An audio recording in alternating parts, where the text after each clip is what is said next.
saudaraku yang berbahagia, ini kami masih di Kampung Mendale, Kecamatan Kebayakan, Kabupaten Aceh Tengah. Ternyata saudara kita yang bernama Radia, dulu ada kasus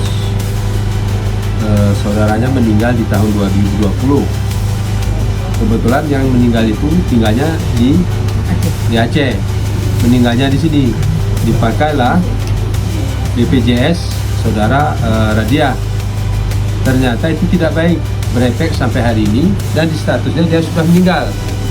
Waktu mengurus selanjutnya, Radia ini sudah meninggal, dan ini tidak boleh dilakukan.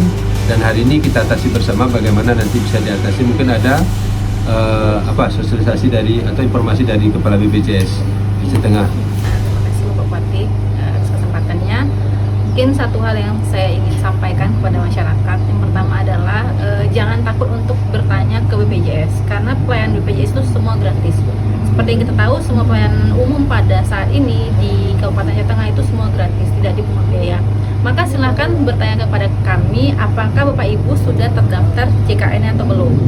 Nah, bila Bapak Ibu sakit dan ada di edukasi untuk menggunakan kartu atau identitas milik orang lain, itu sebaiknya tidak dilakukan. Kenapa?